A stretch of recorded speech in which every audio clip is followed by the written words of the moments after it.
평범한 직장인이 애덤 시셀의 투자법 하나로 10년 만에 100억 자산을 만들었다는 이야기를 들어보셨나요? 지금 이 순간에도 수많은 개인 투자자들이 주식시장에서 손실을 보고 있는 동안 애덤 시셀의 투자 철학을 따르는 투자자들은 조용히 부를 축적하고 있습니다. 바로 그 비밀이 무엇인지, 그리고 여러분도 어떻게 그 길을 따라갈 수 있는지 지금부터 모든 것을 공개하겠습니다.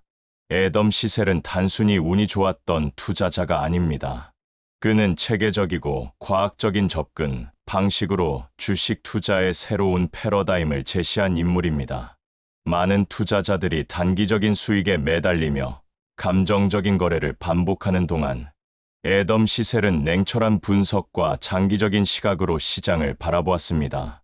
그 결과 그는 수많은 성공적인 투자 사례를 만들어냈고 현재 월스트리트에서 가장 주목받는 투자자 중 한 명으로 인정받고 있습니다. 그의 투자 철학의 핵심은 바로 빅테크 기업들의 장기적인 성장 가능성에 집중하는 것입니다. 많은 투자자들이 전통적인 가치 투자와 성장주 투자 사이에서 혼란스러워하는 동안 애덤 시셀은 이 두 가지 접근 방식을 절묘하게 결합한 독특한 투자 전략을 개발했습니다. 그는 기술주의 폭발적인 성장 잠재력을 인정하면서도 동시에 철저한 가치 분석을 통해 리스크를 최소화하는 방법을 찾아냈습니다. 애덤 시셀의 투자 방법론을 이해하기 위해서는 먼저 그가 바라보는 시장의 구조적 변화를 파악해야 합니다. 우리는 지금 디지털 혁명의 한가운데 서 있으며 이는 인류 역사상 가장 큰 부의 재편을 가져오고 있습니다. 과거 산업혁명 시대의 철도와 석유 회사들이 막대한 부를 창출했듯이 현재는 인공지능, 클라우드 컴퓨팅, 전자상거래, 디지털 플랫폼 기업들이 그 자리를 차지하고 있습니다. 애덤 시셀은 이러한 변화를 누구보다 빠르게 포착했고 그 흐름에 맞춰 투자 전략을 수립했습니다. 빅테크 기업들의 성장 스토리는 단순히 주가 상승만을 의미하지 않습니다. 이들 기업들은 실제로 우리 생활의 모든 영역에서 혁신을 일으키고 있으며 그 과정에서 엄청난 경제적 가치를 창출하고 있습니다. 아마존이 전자상거래를 통해 소매업계를 혁신하고 클라우드 서비스로 기업 인프라를 변화시키는 것, 구글이 검색과 광고 시장을 장악하며 인공지능 기술을 선도하는 것, 마이크로소프트가 클라우드 컴퓨팅으로 새로운 성장 동력을 확보하는 것 등이 모두 그 예입니다. 애덤 시셀이 특히 주목하는 것은 이러한 빅테크 기업들의 네트워크 효과와 규모의 경제입니다. 한 번 시장을 장악한 플랫폼 기업들은 사용자가 증가할수록 더욱 강력해지는 구조를 갖고 있습니다. 페이스북이 더 많은 사용자를 확보할수록 더 많은 사용자가 몰리고 아마존이 더 많은 상품을 판매할수록 더 효율적인 물류, 시스템을 구축할 수 있는 것이 바로 그 예입니다. 이러한 특성 때문에 선두 기업들은 경쟁 우위를 지속적으로 확대해 나갈 수 있습니다. 하지만 애덤 시셀의 투자법이 단순히 빅테크 기업들을 무조건 사는 것은 아닙니다. 그는 철저한 분석을 통해 진정한 가치를 찾아내는 것을 중시합니다. 주가가 높다고 해서 반드시 과대평가된 것은 아니며 반대로 주가가 낮다고 해서 항상 저평가된 것도 아닙니다. 중요한 것은 그 기업이 만들어내는 실질적인 가치와 미래 성장 가능성을 정확히 평가하는 것입니다. 이를 위해 애덤 시셀은 전통적인 재무 지표들을 현대적 관점에서 재해석합니다. 예를 들어 매출 성장률, 영업이익률, 자기자본 수익률 같은 기본적인 지표들은 여전히 중요하지만 동시에 사용자 증가율, 플랫폼 참여도, 데이터 활용 능력, 생태계 확장성 등의 새로운 지표들도 함께 고려해야 합니다. 이러한 종합적인 분석을 통해 그는 진정으로 투자할 가치가 있는 기업들을 선별해냅니다. 애덤 시셀의 투자 철학에서 또 다른 중요한 요소는 장기적인 관점입니다. 많은 투자자들이 단기적인 주가 변동에 일희일비하며 잦은 매매를 반복하는 동안 그는 최소 5년 이상의 장기적인 시각으로 투자 결정을 내립니다. 이는 단순히 오래 보유하자는 의미가 아니라 기업의 본질적인 가치가 시장에서 제대로 인정받는 데 필요한 시간을 기다리겠다는 의미입니다. 실제로 많은 성공적인 투자 사례들을 보면 초기에는 시장의 무관심이나 과소평가를 받았지만 시간이 지나면서 그 진가를 인정받게 된 경우가 많습니다. 테슬라가 전기차 시장의 선두주자로 자리 잡기까지 수년간의 시간이 필요했던 것처럼 진정한 혁신 기업들은 시장이 그 가치를 완전히 이해하는데 시간이 걸리는 경우가 많습니다. 애덤 시셀은 이러한 시간 차이를 투자 기회로 활용하는 방법을 터득했습니다. 그의 투자 방법론에서 리스크 관리 역시 매우 중요한 부분을 차지합니다. 성장주 투자는 높은 수익률을 기대할 수 있지만 동시에 높은 변동성을 감수해야 합니다. 애덤 시셀은 이러한 리스크를 최소화하기 위해 다각화된 포트폴리오를 구성하고 각 투자 대상에 대해 철저한 사전 분석을 실시합니다. 또한 시장 상황에 따라 포지션을 조정하는 유연성도 갖추고 있습니다. 특히 그는 기술주 투자에서 가장 중요한 것은 타이밍이라고 강조합니다. 아무리 좋은 기업이라도 너무 높은 가격에 매수하면 좋은 결과를 얻기 어렵습니다. 반대로 시장이 과도하게 비관적일 때 우량 기업을 저렴한 가격에 매수할 수 있다면 그것만큼 좋은 투자 기회는 없습니다. 애덤 시셀은 이러한 시장의 감정적 변화를 읽어내고 그에 맞춰 투자 전략을 조정하는 능력이 뛰어납니다. 그의 성공 사례 중 하나는 인공지능 관련 기업들에 대한 조기 투자입니다. 많은 투자자들이 아직 인공지능의 상용화 가능성에 대해 회의적이었던 시기에 애덤 시셀은 이미 관련 기업들의 잠재력을 파악하고 투자를 시작했습니다. 엔비디아, 마이크로소프트, 구글 등의 기업들이 인공지능 혁명의 중심에 서게 될 것이라는 그의 예측은 현실이 되었고 그 결과 엄청난 수익을 거둘 수 있었습니다. 하지만 애덤 시셀의 투자법에서 가장 인상적인 부분은 실패에 대한 태도입니다. 그는 모든 투자가 성공할 수는 없다는 점을 인정하고 실패한 투자로부터 배우는 것을 중시합니다. 손실을 최소화하기 위한 손절매 기준을 명확히 설정하고 그 기준에 따라 냉정하게 판단을 내립니다.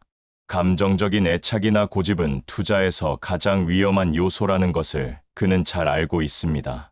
개인 투자자들이 애덤 시셀의 투자법을 따라 하기 위해서는 먼저 자신만의 투자 원칙을 세우는 것이 중요합니다. 시장의 소음에 휘둘리지 않고 일관된 투자 철학을 유지하는 것이 장기적인 성공의 열쇠입니다.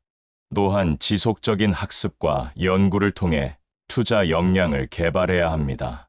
기술의 발전 속도가 빨라지고 있는 만큼 투자자도 변화에 발맞춰 자신을 업데이트해야 합니다. 애덤 시셀이 자주 언급하는 또 다른 중요한 개념은 복리의 마법입니다. 작은 수익률이라도 꾸준히 복리로 쌓이면 장기적으로 엄청난 부를 만들어낼 수 있습니다. 그는 연간 15% 정도의 수익률을 꾸준히 달성하는 것이 단기간에 큰 수익을 노리는 것보다 훨씬 안전하고 효과적이라고 말합니다. 이는 워런 버핏이 강조해온 투자 철학과도 일맥상통하는 부분입니다. 빅테크 기업들의 투자 매력도는 앞으로도 계속 증가할 것으로 예상됩니다. 디지털 전환이 가속화되고 있고 인공지능, 사물인터넷, 가상현실 등의 새로운 기술들이 상용화되면서 이들 기업들의 성장 공간은 더욱 확대되고 있습니다. 특히 클라우드 컴퓨팅 시장의 성장세는 당분간 지속될 것으로 보이며 이는 아마존, 마이크로소프트, 구글 등의 기업들에게 지속적인 성장 동력을 제공할 것입니다. 애덤 시셀의 투자법을 실천하기 위해서는 무엇보다 인내심이 필요합니다. 주식 시장은 단기적으로 매우 변동성이 크기 때문에 좋은 기업에 투자했다고 해서 즉시 수익이 나는 것은 아닙니다. 때로는 수개월 또는 수년간 손실을 감수해야 할 수도 있습니다. 하지만 진정한 가치를 가진 기업에 투자했다면 시간이 지나면서 그 가치가 시장에서 인정받게 될 것입니다. 또한 감정적인 투자를 피하는 것도 중요합니다. 시장이 급등할 때 성급하게 뛰어들거나 급락할 때 공포에 사로잡혀 매도하는 것은 투자에서 가장 흔한 실수입니다. 애덤 시셀은 이러한 감정적 판단을 피하기 위해 항상 데이터와 분석에 기반한 투자 결정을 내립니다. 시장의 단기적 변동보다는 기업의 펀더멘털과 장기적 전망에 집중하는 것이 그의 투자 철학의 핵심입니다. 개인 투자자들이 흔히 범하는 또 다른 실수는 과도한 다각화입니다. 리스크를 줄이기 위해 많은 종목에 분산 투자하는 것은 좋지만 너무 많은 종목을 보유하면 오히려 관리가 어려워지고 수익률도 평균화될 수 있습니다. 애덤 시셀은 10개에서 20개 정도의 엄선된 종목으로 포트폴리오를 구성하는 것을 선호합니다.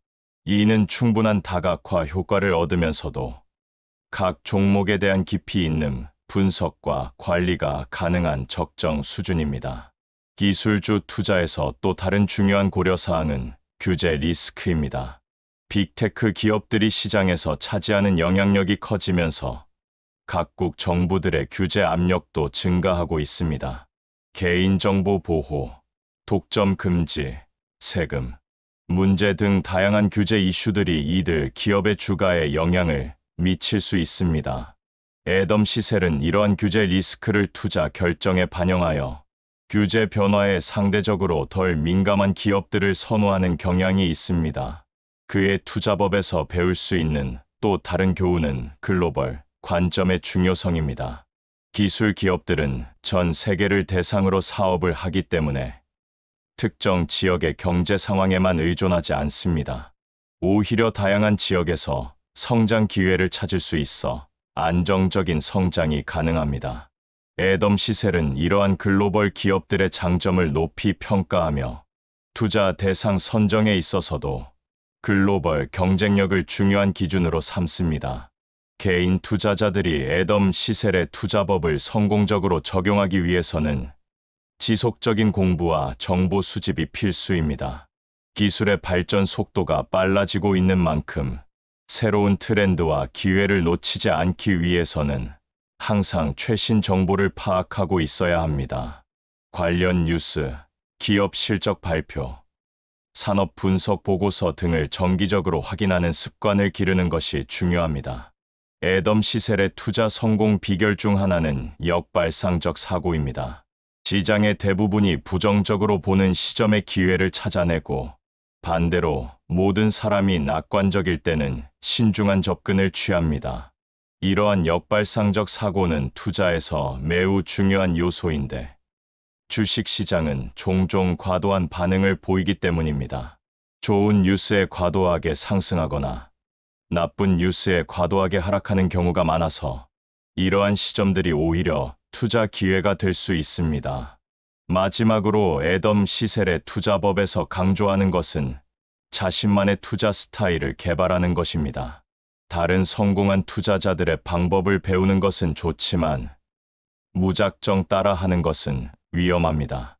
각자의 투자 목표, 리스크 허용 수준, 투자 기간 등이 다르기 때문에 이를 고려한 개인화된 투자 전략이 필요합니다. 애덤 시셀의 투자 철학을 기반으로 하되 자신의 상황에 맞게 조정하고 발전시켜 나가는 것이 진정한 투자 성공의 길입니다. 이렇게 애덤 시셀의 투자법을 종합해보면 그의 성공 비결은 철저한 분석과 장기적 관점, 그리고 일관된 투자 철학에 있음을 알 수 있습니다. 빅테크 기업들의 성장 잠재력을 일찍 파악하고 시장의 단기적 변동에 흔들리지 않으며 지속적인 학습과 개선을 통해 투자 역량을 발전시켜 온 것이 그의 성공 요인입니다. 개인 투자자들도 이러한 원칙들을 참고하여 자신만의 성공적인 투자 전략을 개발할 수 있을 것입니다. 중요한 것은 단기적인 수익에 매몰되지 않고 진정한 가치를 창출하는 기업들을 찾아 장기적으로 투자하는 것입니다. 이것이 바로 애덤 시셀이 보여준 성공적인 투자의 핵심이며 앞으로도 변하지 않을 투자의 본질입니다. 그렇다면 이제 애덤 시셀의 투자 철학을 실제로 어떻게 적용할 수 있을까요? 단순히 이론을 아는 것과 실제로 투자에서 성공하는 것은 전혀 다른 문제입니다. 많은 투자자들이 좋은 투자 원칙들을 알고 있으면서도 실제 투자에서는 실패를 반복하는 이유가 바로 여기에 있습니다. 애덤 시셀이 강조하는 것은 투자 과정과 우선순위를 명확히 하는 것입니다. 무작정 주식을 사는 것이 아니라 체계적이고 단계적인 접근을 통해 성공 확률을 높여야 합니다. 투자에서 가장 중요한 덕목 중 하나는 신속하지만 서둘러서는 안 된다는 것입니다. 이는 얼핏 모순되어 보이지만 실제로는 매우 중요한 투자 원칙입니다. 좋은 투자 기회는 빠르게 사라지기 때문에 신속한 판단과 행동이 필요합니다. 하지만 동시에 충분한 분석과 검토 없이 성급하게 투자하면 큰 손실을 볼 수 있습니다. 애덤 시셀은 이러한 균형을 맞추기 위해 평소에 철저한 준비를 하고 기회가 왔을 때 빠르게 행동할 수 있는 시스템을 구축했습니다. 예를 들어 그는 관심 있는 기업들에 대한 기초 분석을 미리 완료해 두고 시장 상황이 변할 때 즉시 투자 결정을 내릴 수 있도록 준비합니다. 코로나19 사태 때 많은 기술주들이 급락했을 때 그는 이미 준비된 분석을 바탕으로 빠르게 매수에 나섰고 이후 큰 수익을 거둘 수 있었습니다. 이처럼 신속한 행동을 위해서는 평소에 철저한 준비가 필수입니다. 능력 범위를 확대하는 것도 애덤 시셀이 중시하는 투자 원칙입니다. 많은 투자자들이 자신이 잘 아는 분야에만 안주하려는 경향이 있습니다. 물론 자신이 잘 아는 분야에 투자하는 것이 안전하지만 그것만으로는 큰 성공을 거두기 어렵습니다. 기술의 발전과 시장의 변화가 빨라지고 있는 현재, 새로운 분야에 대한 이해와 투자 능력을 기르는 것이 중요합니다. 애덤 시셀은 처음에는 전통적인 가치 투자에 집중했지만 점차 기술주와 성장주에 대한 이해를 넓혀갔습니다. 인공지능, 클라우드 컴퓨팅, 전자상거래 등 새로운 기술 분야에 대한 공부를 지속적으로 하면서 투자 영역을 확장했습니다. 이러한 노력 덕분에 그는 기존 투자자들이 놓치기 쉬운 새로운 기회들을 발견할 수 있었습니다. 능력 범위를 확대하기 위해서는 무엇보다 양질의 정보를 많이 습득하는 것이 중요합니다. 정보의 홍수 시대에 살고 있지만 정말로 가치 있는 정보를 찾아내는 것은 쉽지 않습니다. 애덤 시셀은 다양한 정보원을 활용하여 균형 잡힌 시각을 유지합니다. 기업의 공시 자료, 산업 분석 보고서, 경영진 인터뷰, 전문가 의견 등을 종합적으로 분석하여 투자 결정을 내립니다. 특히 그는 1차 정보원을 중시합니다. 다른 사람이 해석하고 가공한 정보보다는 기업이 직접 발표하는 실적 발표나 사업 계획을 직접 분석하는 것을 선호합니다. 이를 통해 시장의 편견이나 오해를 피하고 더 정확한 판단을 내릴 수 있습니다. 또한 다양한 관점의 정보를 수집하여 한쪽으로 치우치지 않는 균형 잡힌 시각을 유지하려고 노력합니다. 미스터 마켓을 유리하게 이용하는 것도 애덤 시셀의 핵심 전략 중 하나입니다. 벤저민 그레이엄이 제시한 미스터 마켓 개념은 시장을 감정적이고 변덕스러운 인물로 의인화한 것입니다.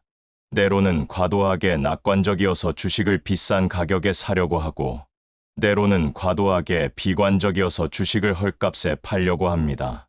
현명한 투자자는 이러한 시장의 감정적 변화를 이용하여 수익을 거둘 수 있습니다. 애덤 시셀은 시장이 과도하게 비관적일 때 우량 기업들을 저가에 매수하고 시장이 과도하게 낙관적일 때는 신중한 접근을 취합니다.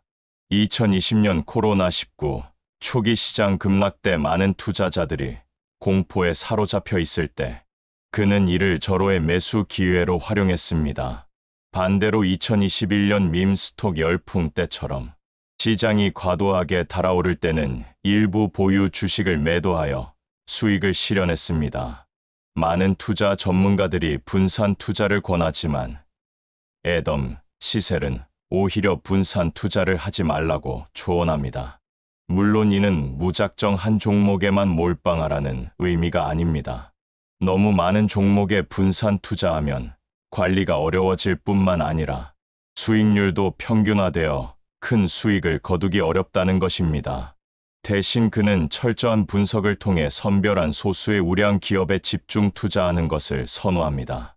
집중 투자를 할 때는 자신의 관용도를 정확히 파악하는 것이 중요합니다. 집중 투자는 높은 수익률을 기대할 수 있지만 동시에 높은 변동성과 리스크를 수반합니다. 만약 주가가 30% 하락했을 때 잠을 못 잘 정도로 스트레스를 받는다면 집중 투자는 적합하지 않습니다.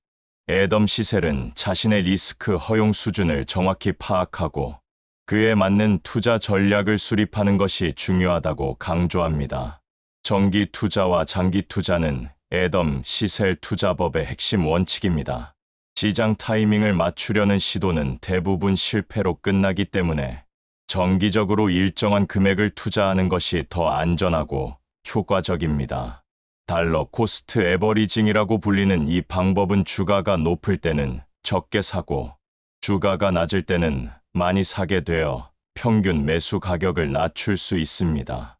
장기 투자는 복리 효과를 최대화하는 가장 확실한 방법입니다. 애덤 시셀은 최소 5년 이상의 장기적 관점으로 투자하며 가능하면 10년 이상 보유하는 것을 권합니다. 이는 단순히 오래 보유하자는 의미가 아니라 기업의 진정한 가치가 시장에서 인정받는 데 필요한 시간을 기다리겠다는 의미입니다. 아마존이나 넷플릭스처럼 현재 거대한 기업들도 처음에는 시장에 무관심을 받았지만 시간이 지나면서 그 진가를 인정받았습니다. 애덤 시셀은 투기를 불륜처럼 위험한 행위라고 표현합니다. 단기간에 큰 수익을 얻으려는 투기적 투자는 마치 불륜처럼 순간적으로는 짜릿할 수 있지만 결국 큰 손실과 후회를 가져다 줍니다. 그는 투자와 투기를 명확히 구분하고 항상 투자의 관점에서 접근할 것을 강조합니다. 투자는 기업의 가치에 기반하여 장기적인 수익을 추구하는 것이지만 투기는 단순히 가격 변동을 이용한 단기적 수익 추구입니다. 경제적 해자는 애덤 시셀이 투자 대상을 평가할 때 가장 중요하게 고려하는 요소 중 하나입니다. 경제적 해자란 기업이 경쟁사들로부터 자신을 보호할 수 있는 경쟁 우위를 의미합니다. 마치 중세 시대 성을 보호하는 해자처럼 경제적 해자가 있는 기업은 경쟁사들의 공격으로부터 자신을 보호하고 지속적인 수익을 창출할 수 있습니다. 저비용 생산자가 되는 것은 가장 강력한 경제적 해자 중 하나입니다. 같은 품질의 제품을 더 저렴한 비용으로 생산할 수 있다면 가격 경쟁에서 우위를 점할 수 있습니다. 아마존이 물류 시스템을 최적화하여 배송 비용을 줄이고 테슬라가 배터리 기술을 개발하여 생산 비용을 낮추는 것이 그 예입니다. 이러한 기업들은 경쟁사들이 쉽게 따라올 수 없는 비용 우위를 확보하고 있습니다. 브랜드 역시 강력한 경제적 해자가 될 수 있습니다. 강력한 브랜드를 가진 기업은 소비자들로부터 프리미엄을 받을 수 있고 고객 충성도를 확보할 수 있습니다. 애플이 아이폰을 안드로이드 폰보다 높은 가격에 판매할 수 있는 것도 강력한 브랜드 파워 때문입니다. 구글의 검색 엔진, 마이크로소프트의 오피스, 소프트웨어도 브랜드 인지도와 사용자 친숙도라는 강력한 해자를 갖고 있습니다. 플랫폼과 전환 비용도 현대 비즈니스에서 매우 중요한 경제적 해자입니다. 한번 특정 플랫폼에 익숙해진 사용자들은 다른 플랫폼으로 옮기는데 상당한 비용과 노력이 들기 때문에 기존 플랫폼을 계속 사용하는 경향이 있습니다. 페이스북에서 인스타그램으로 또는 다른 소셜미디어로 옮기려면 기존 네트워크를 포기해야 하는 부담이 있습니다. 이러한 전환 비용이 기업의 경쟁 우위를 보호해 줍니다. 퍼스트 무버와 패스트 무버의 장점을 이해하는 것도 중요합니다. 새로운 시장에서 먼저 진입하는 퍼스트 무버는 시장을 선점할 수 있는 장점이 있습니다.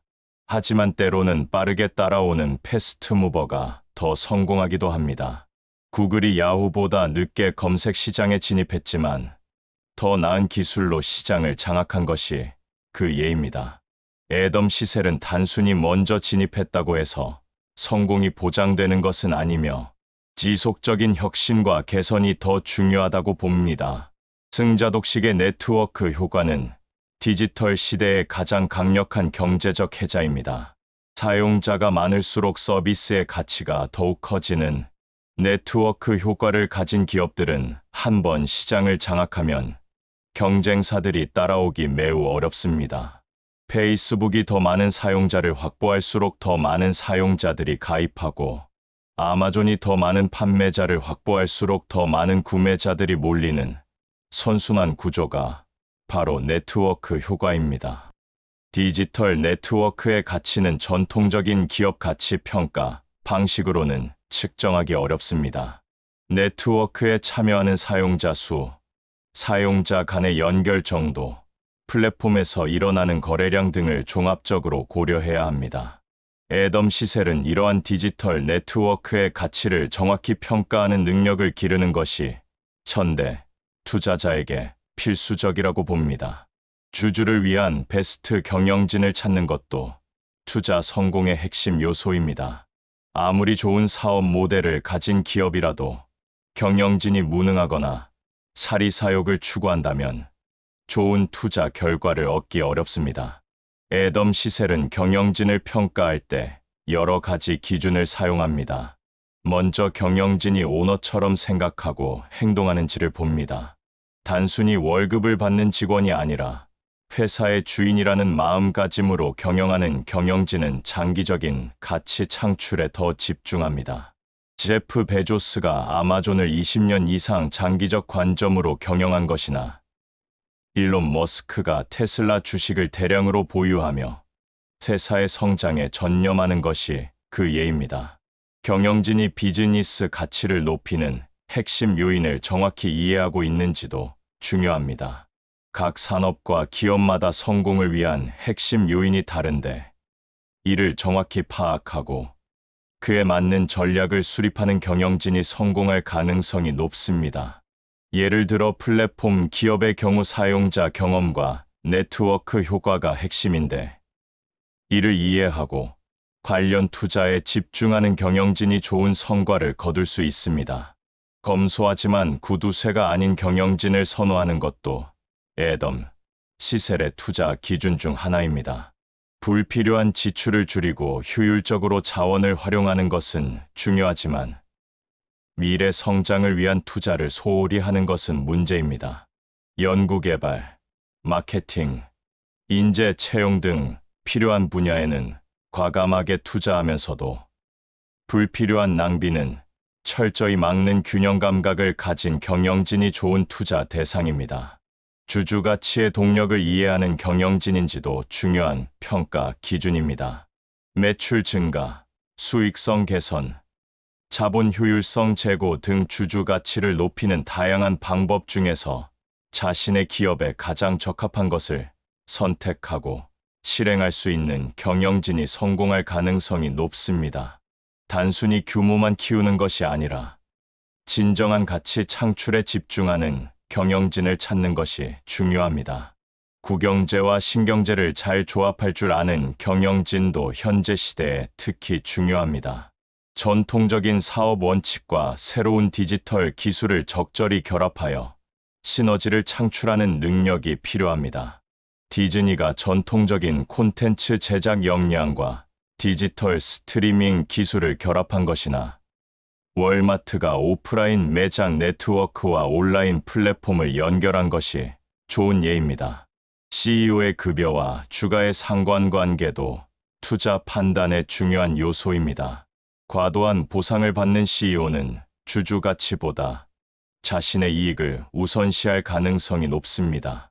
반대로 회사 성과에 연동된 합리적인 보상 체계를 가진 CEO는 주주와 이해관계가 일치하여 더 좋은 성과를 거둘 가능성이 높습니다. 가치평가, 도구를 적절히 활용하는 것도 투자 성공의 핵심입니다. 전통적인 가치평가, 지표들인 주가수익 비율, 주가순자산 비율, 기업 가치 수익 비율 등은 여전히 유용하지만 성장주나 기술주를 평가할 때는 한계가 있습니다. 애덤 시셀은 이러한 전통적 지표들과 함께 매출 성장률, 사용자 증가율, 시장 점유율 변화 등의 새로운 지표들을 종합적으로 고려합니다. 비테크주 성공 투자를 위한 핵심 질문들도 중요합니다. 먼저 그 기업이 기술 저항성을 갖고 있는지 확인해야 합니다. 기술 발전으로 인해 사업 모델이 위협받을 가능성이 있는지, 아니면 기술 발전을 오히려 자신의 경쟁 우위로 활용할 수 있는지를 판단해야 합니다. 예를 들어 전통적인 소매업체들은 전자상거래의 발전으로 위협받고 있지만 일부 기업들은 옴니채널 전략을 통해 오히려 경쟁력을 강화하고 있습니다. 탁월함을 더해줄 기술 요소가 있는지도 중요한 평가 기준입니다. 기술 자체가 목적이 아니라 고객에게 더 나은 가치를 제공하고 비즈니스 효율성을 높이는 수단으로 기술을 활용하는 기업이 성공할 가능성이 높습니다. 스타벅스가 모바일 주문 시스템을 도입하여 고객 편의성을 높이고 운영 효율성을 개선한 것이 좋은 예입니다. 저소득층에도 서비스를 제공하는지 확인하는 것도 투자 판단에 도움이 됩니다. 폭넓은 고객층을 대상으로 하는 기업이 더 큰 성장 잠재력을 가지고 있으며 경제적 변화에도 더 안정적으로 대응할 수 있습니다. 월마트가 저가 전략으로 광범위한 고객층을 확보한 것이나 넷플릭스가 다양한 가격대의 구독 서비스를 제공하는 것이 그 예입니다. 투자 성과를 올려줄 마지막 퍼즐은 개인의 투자 역량과 경험을 어떻게 활용하느냐입니다. 매력적인 투자 대상을 찾는 것은 단순히 재무 지표만 보는 것이 아니라 다양한 관점에서 기업을 분석하는 것입니다. 자신의 업계 전문성을 경쟁 우위로 만드는 것이 중요합니다. 의료업계에서 일하는 사람이라면 의료 기술주에 대한 이해가 깊을 것이고, IT 업계에서 일하는 사람이라면 기술주에 대한 통찰력이 있을 것입니다. 일상적인 소비자 경험을 투자에 활용하는 것도 매우 유용합니다. 자신이 자주 사용하는 제품이나 서비스가 정말로 우수하다면 그 기업이 좋은 투자 대상일 가능성이 높습니다. 피터 린치가 말한 것처럼 좋은 투자 아이디어는 의외로 가까운 곳에 있는 경우가 많습니다. 세대 간 디지털 격차를 인정하고 이를 투자에 활용하는 것도 중요합니다. 젊은 세대는 새로운 기술과 플랫폼에 더 빠르게 적응하므로 새로운 트렌드를 조기에 발견할 수 있는 장점이 있습니다. 반면 경험이 많은 투자자들은 시장의 변동성에 더 차분하게 대응할 수 있고 장기적인 관점에서 투자할 수 있는 장점이 있습니다. 젊은 투자자들에게는 시간이라는 가장 큰 자산이 있습니다. 복리 효과를 최대한 활용할 수 있는 시간적 여유가 있으므로 다소 위험하더라도 성장 잠재력이 큰 기업에 투자하는 것이 유리합니다. 또한 새로운 기술과 트렌드에 대한 이해도가 높으므로 이를 투자에 적극 활용해야 합니다.